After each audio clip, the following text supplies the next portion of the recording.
we have to see how the box folds or the box structures and the lift off structures or the lift off folds are taken care in cross section balancing. Let us understand first of all what they are. Box and lift off structures are kinds of folds. A box fold typically looks like this, a fold with two hinge points. If I take a second layer, then I can construct the axial trace. The geometry of the lift off structure goes like this. Here there are three hinge points H1, H2 and H3.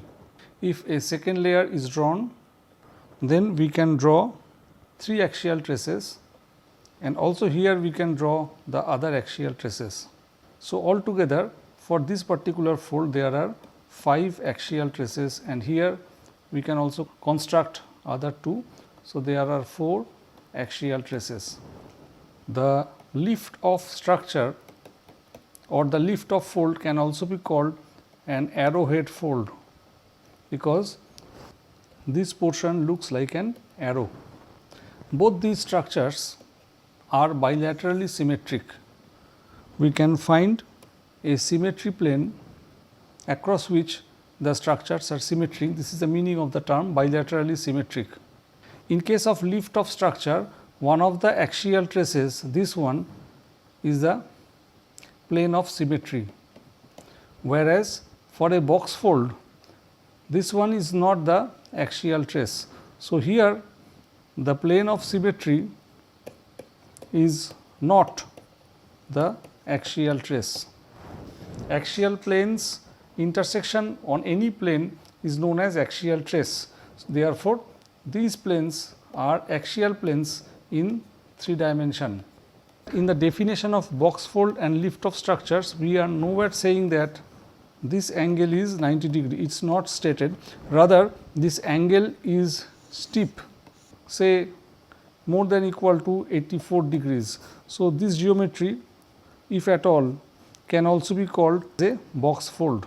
Similarly, this is the ideal lift off structure where this angle is 90 degree. It need not be all the cases. So, we can also call this as a lift off structure. For box folds, the axial surfaces can dip at nearly equal to 45 degree. This plane and that plane makes nearly 45 degrees angle. So, also here and so also here. Box folds and lift off structures can form over the detachment. What does it mean? Consider there is a piece of wood which is rigid, and then this is a wall which is also rigid, and you have kept a soft clay material, say this is layered 1, and through piston at a constant rate you are compressing this soft material. There is a chance that with time such a geometry can be produced. There is a possibility of having such structure. In this case, this surface can be called as a detachment or a décollement. Why? Because below this surface there is no deformation, and above this surface there is deformation. Similarly, one can think of the genesis of the lift off structures. There is a layer, this is hard and rigid and not possible to deform, whereas here is a soft material, that is a wall. We apply a compression with a constant rate, there is a chance that this layer will take this geometry. In this way, by shortening of soft material over a detachment, here in this case this surface is a detachment, a box fold can be produced and an arrowhead fold or a lift off structure can be produced. Along with shortening that I have explained, there is a possibility of also having a shear. Here this point has moved to greater distance than that point. So, both shortening and shear can give rise to lift off structure. The shear can also work in a different way. There can be a shear like this. So, then also along with shortening and shear, the lift off structure can be produced. If you consider that by pure shortening a lift off structure is produced and this is followed by a shear, then what happens to this? This tip actually moves up. If I compare this tip, this has gone to the upward direction. Shear also can push the tip. And another observation, this interlimb angle reduces in this case. In any case, even if you do not apply a shear and just apply a compression, then also with time this interlimb angle can keep on reducing. I come back to the fault propagation fold case, where one can note a box fold like geometry, but as you go towards the core of the fold, it has taken a lift off structure kind of geometry. This is not a perfect lift off structure, but here the box fold geometry, as you go towards the core of the fold, changes the geometry. So, such folds, the box fold and the lift off structures are linked with the fault propagation. That is why in cross section balancing studies, box folds and the lift off structures are paid special attention. Let us look at the line length balance process. It is a powerful and a quick tool. When the area is conserved, this may hold and it can apply on the seismic images. Consider a vertical section where we are getting normal faults and it has produced grabens and horse structures. If we are able to identify a marker that got slipped as a response of normal faulting, then one can measure this length, this length, this length, this length and this length, and just sum up to give the total length. This is the length initial and we can take this length as the length final. Therefore, we can say this is the extension.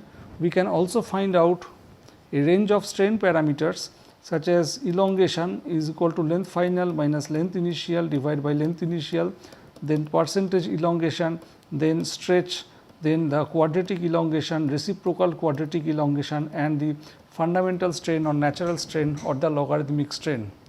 All of these can be obtained. In case of compression, consider there is a folded layer AB. We are considering from A to B. We can think of pin lines, that this is our length of consideration. The curved length AB can be obtained. How to do that? We can break this AB line into several small straight line segments, and for each segment using a scale we can measure and find out the length, and that is the length initial. That means this Li is the length of AB if it is straightened. And what is the length final? From A to B we can put a scale and find out the distance. This is the length final. In case of a tectonic compression where the AB straight line was compressed to AB curved line, one can find out elongation is equal to length final minus length initial divided by length initial. Since L initial is more than L final, this turns out to be negative number less than 0. So, we can call it basically a shortening. And now one can find out percentage shortening, stretch, quadratic elongation may not be correct to say because there is no elongation. We can say quadratic shortening, then reciprocal quadratic shortening, then natural strain or fundamental strain or logarithmic strain can also be obtained. The concept that we have learned from here and from the fold can also be extended in case of rotated layers or domino system. We can find out all these lengths L1, L2, L3, L4 and L5 of the slip marker. Sum this Li, call it as the length initial, and we can join these 2 points and find out the length which is the L final. Again apply formulae to find out elongation, percent elongation, stretch, quadratic elongation, reciprocal quadratic elongation and fundamental strain. What we have demonstrated with a series of normal faults and they are parallel to each other, where the layers are straight, there can be curved layers also. Here also the same process will work, set of normal faults which are mutually parallel and layers are curved. One can find out the curve length LIs, that means L1, this curve length can be obtained. How to find out the curve length? I already told you, break it into several smaller straight line segments, put the scale and measure individual lengths, then add up. In this way the L1, small L1 can be obtained, then L2, L3, L4 and L5, and then sum up all of them to find out the L initial. What about the L final? This is the final distance, this is the present day distance between this point and that point, that gives L final. Then find out these parameters. Balancing is done in this case, in case of folded layer here and here. At the same time strain parameters are also obtained. We can do the same thing for the non-planar layers under a pure shear system.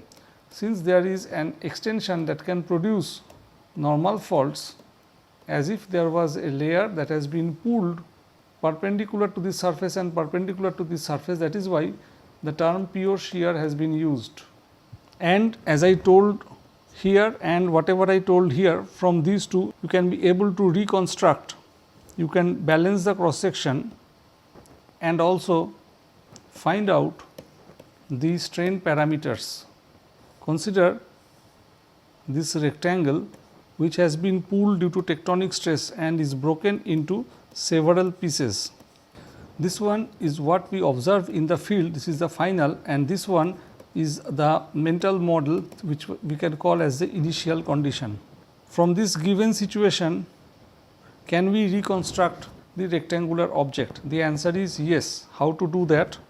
Find out all of these lengths L1, L2, L3 and L4. There can be more than 4 pieces, then L5, L6 etc.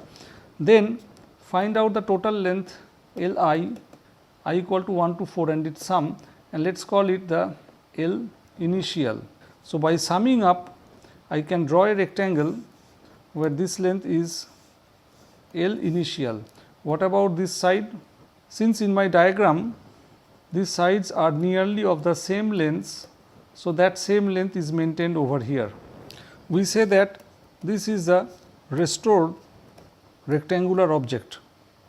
One can also find out how much is the strain produced in this deformation, find out this length and call it as the L final. Again that you have found L initial and L final, you can find out elongation, percentage elongation, stretch, quadratic elongation, reciprocal quadratic elongation and natural strain. This exercise can be done from field and also from thin section. In field, one way is that we measure Li possibly using a tape, or if we are in hurry we can just take a snap. Then from the snap we can find out the Li length. These are modified Li because we are measuring on the snap, and the L final will also be modified because we are measuring on a snap. So, a scale is involved between the prototype and the snap, but the moment we are doing this ratio L final minus L initial divided by L initial, what we are doing from the snap to find out elongation matches with prototype, because here ratio is involved. Therefore, all the strain parameters can be obtained from images or photographs as well.